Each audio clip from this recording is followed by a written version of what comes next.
Someone doxed me online, and I became the lead actress in their drama. A mob stormed my house, calling me a gold digger and trashing my store. They live-streamed the whole thing for the world to see. Brothers, look at this. She doesn't work or steal, so how can she afford these designer clothes? She's a certified gold digger. Today, I'll do what the law can't. All gold diggers deserve to rot. I stood there, watching them smash my antique vases. I watched them rip apart $1 million painting I'd won at an auction. A cold smile played on my lips. I don't know if I deserve to rot, but I know one thing for sure. Today you're finished. No one can save you from what's coming. I'll make sure of it. I was sitting in my shop, scrolling through a live stream while eating some fruit. Suddenly, I froze. Busted. This side chick is cheating on 4 sugar daddies at once. She's the queen of gold diggers. Interesting. I tapped the video link below the stream. Listen up, guys. Today I'm exposing this snake. She's a heartbreaker and a thief. A total animal. She called me to fix her AC and opened the door in a silk robe on purpose. Thank God I didn't fall for it. But then she started throwing herself at me. I lost my head and spent hundreds of thousands on her. Now I have nothing. I found her profile on every dating app. She's a pro. A real gold digger. Think about it. Without her sugar daddies, how could she afford such a huge store? The video was blowing up. It already had over 1 million likes and tens of thousands of comments. People were sharing their own horror stories about gold diggers in the comments. They were getting more worked up by the second, talking about unboxing the girl. In their world, unboxing meant doxing someone and showing up at their door. This girl's shop is in the Oak Ridge Heights area.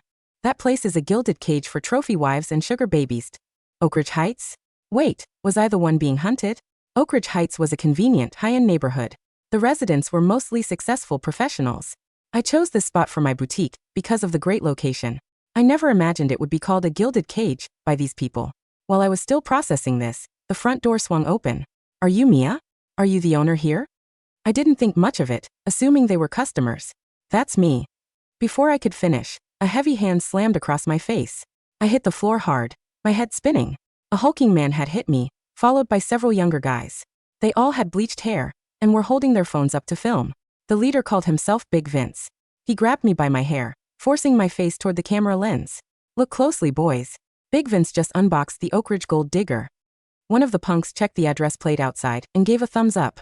Vince, it's Unit 326. This is the place.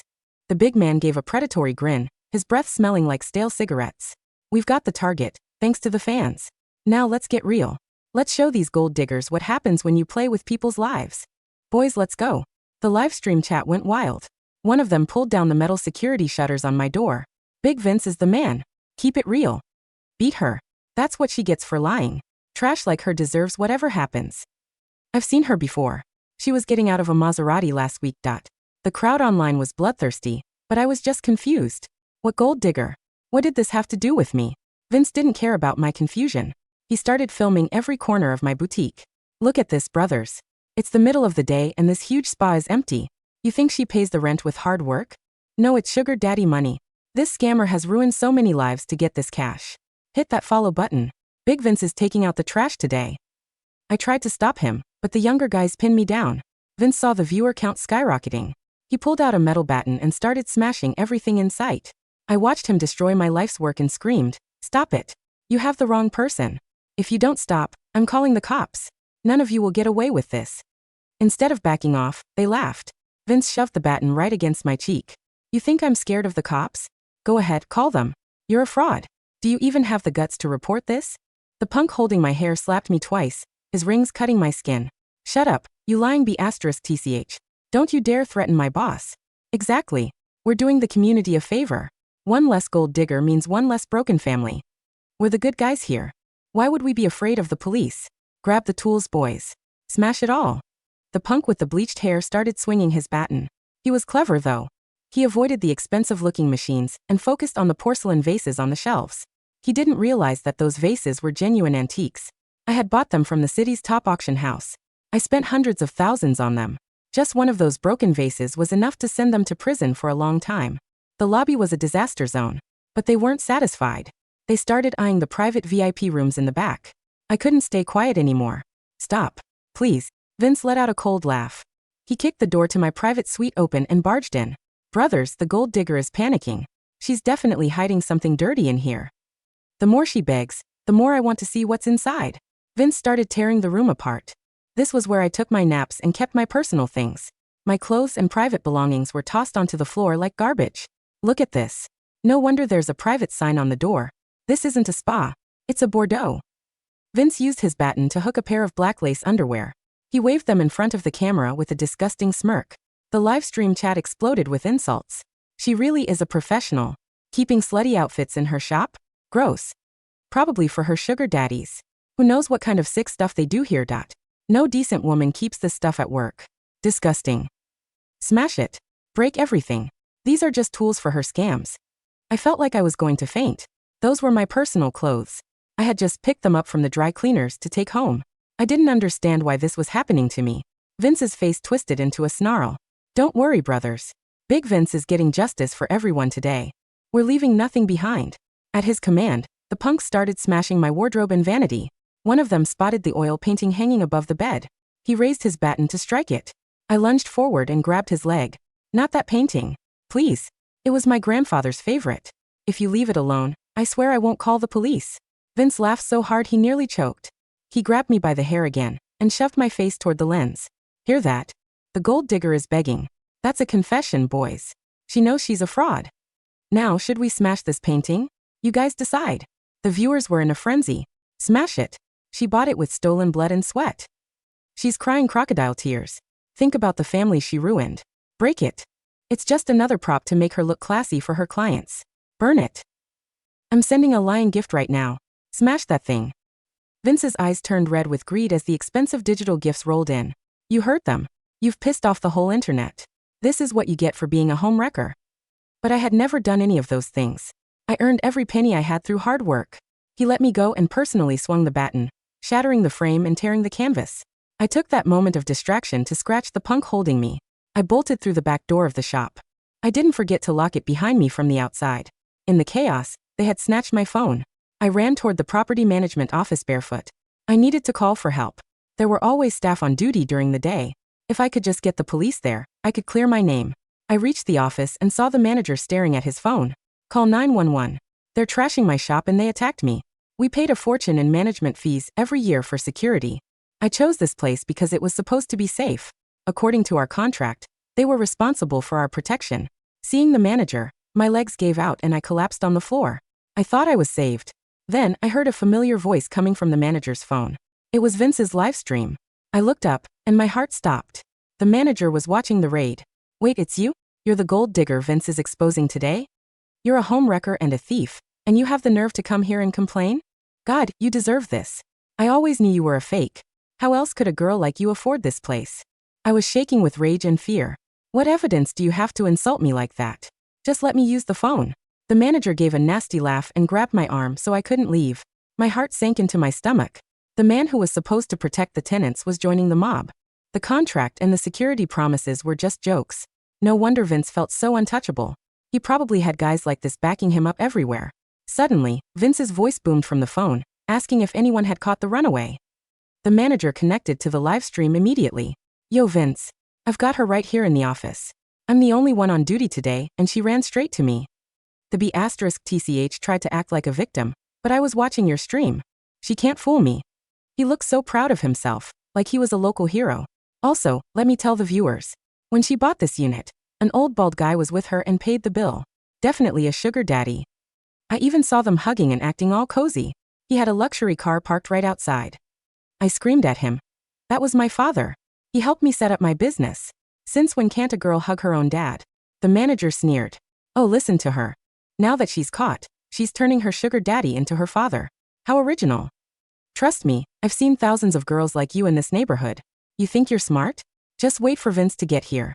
You're done, you gold-digging trash. I wanted to rip the smug look off his face. Why was their version of the truth the only one that mattered? Why could they destroy a person's life without a shred of real evidence? Why couldn't a woman be successful on her own terms? I wanted to argue, but I realized it was useless with people like him. I looked down at myself. My clothes were torn, and my arms and legs were covered in bloody scratches. The soles of my feet were stinging. I must have cut them on the pavement.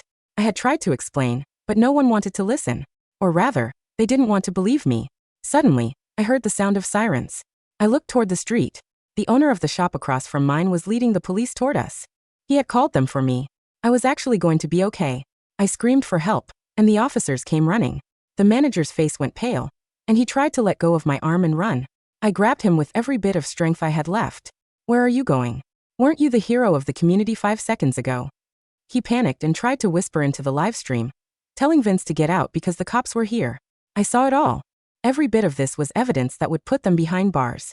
Vince started acting tough on the stream, telling his punks to hide the evidence. He didn't know I had high-definition security cameras in the public areas of my shop. You want to run? Good luck. The police reached us, and the manager was shaking like a leaf. It wasn't me. I didn't do anything. He was so loud before, and now he was a coward.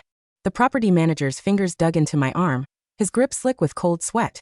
The moment the police officer's heavy boots thudded against the linoleum floor of the management office, his smug, self-righteous grin vanished. He tried to pull his hand back, his face turning a pasty green-white shade, but I didn't let him go. I kept my fingers wrapped tightly around his wrist, my nails digging deep into his skin.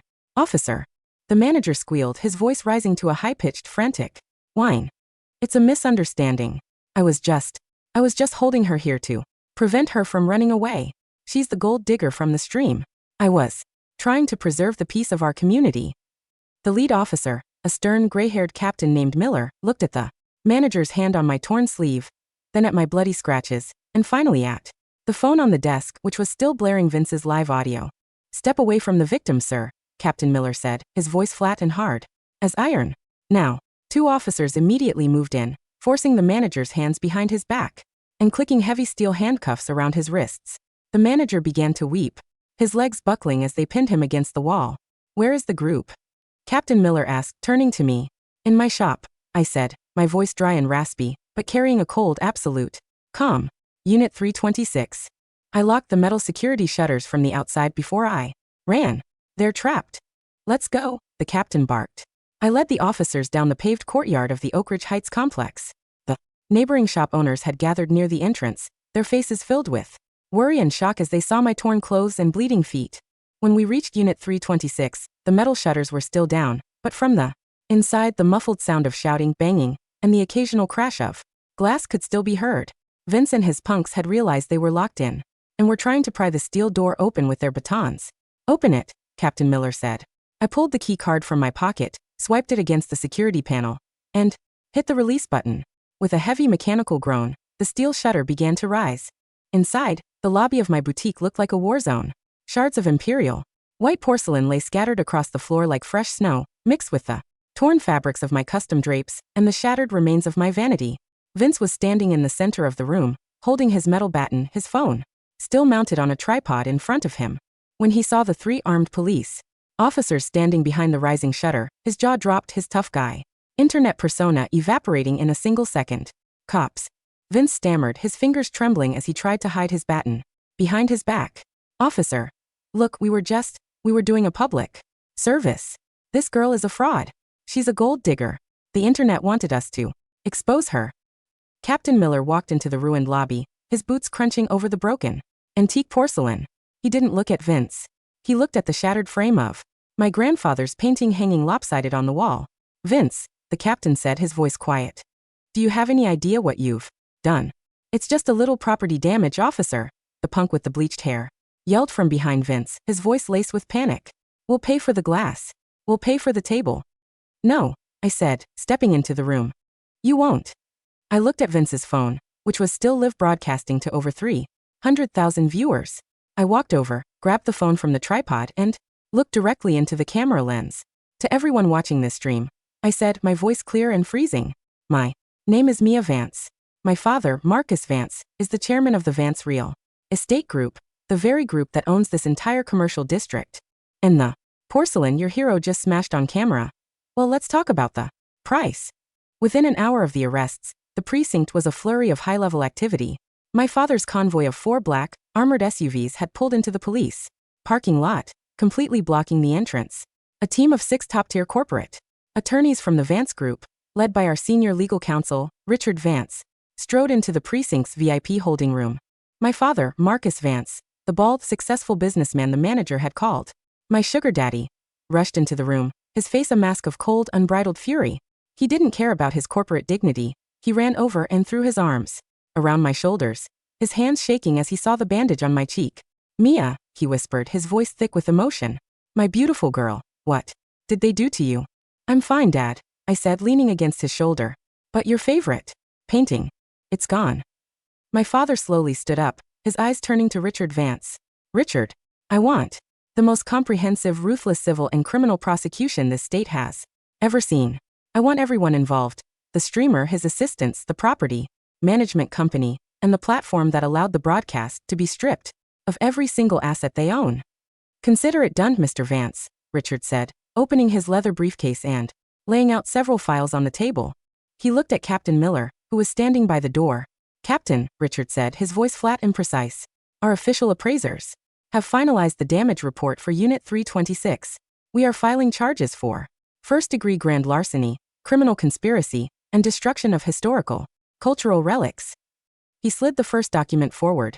The 3 white porcelain vases Big Vince smashed during the stream were verified imperial wares from the Changhua period of the Ming Dynasty, purchased at the Sotheby's autumn auction last year for $1.8 million each.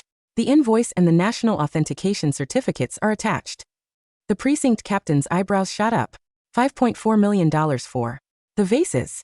Yes, Richard said, sliding a second document forward. And the oil painting Vince tore with his baton was the Garden of Vaucluse, painted by the 19th century French master Henri Leon.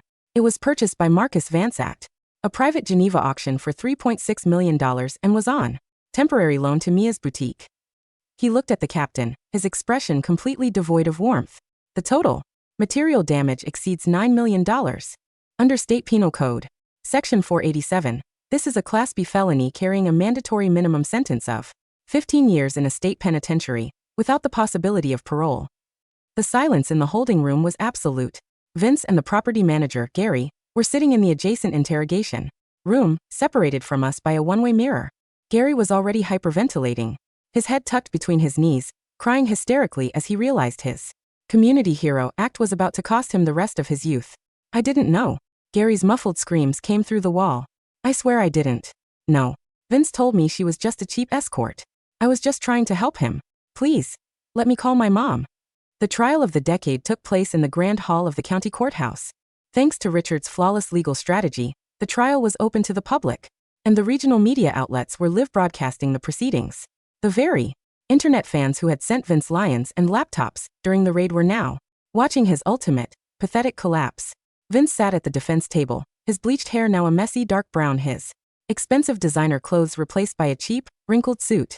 He looked 10 years older, his hands shaking as he stared at the high-definition security footage playing on the courtroom's massive monitors.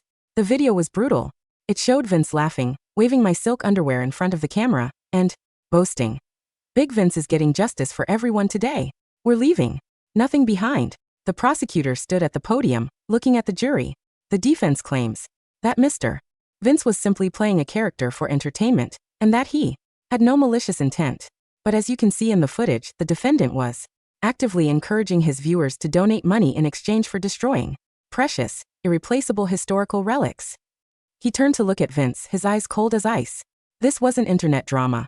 Ladies and gentlemen, this was a highly coordinated, lucrative criminal enterprise masquerading as public advocacy. One by one, Vince's punks took the stand. To save their own skins and secure plea deals for probation, they flipped on him. Without a second thought, they detailed how Vince had planned the unboxing days in advance, how he had bought fake location data from a corrupt hacker, and how he had bribed Gary, the property manager, with $5,000 to disable the building's emergency alarms before the raid. He told us we wouldn't get in trouble because the girl was just a sugar baby. The bleached hair punk whispered from the stand, his face pale. He said even if she called the cops, her reputation would be so ruined no one would believe her. Gary, the manager, was next. He sobbed openly, his voice cracked with a pathetic, desperate regret. I was a fool. I thought if I helped Vince, I'd get some followers on my own account. I didn't know the vases were real. I thought they were just cheap IKEA stuff. I sat in the front row of the gallery, wearing a sharp, tailored white silk suit, my father sitting beside me. I didn't feel angry. Looking at them, I felt the same distant, clinical pity I would feel for a pack of wild dogs that had run into a wall of iron. They had built their entire careers on the belief that a woman's success was always fraudulent, and that their own ignorance was a shield against the law. And now the bill had finally come due. The judge cleared his throat, his gavel striking the wooden block with a loud final crack that echoed through the silent courtroom. After reviewing the extensive material evidence, the digital logs, and the testimonies of the co-conspirators, the judge announced, his voice hard as stone.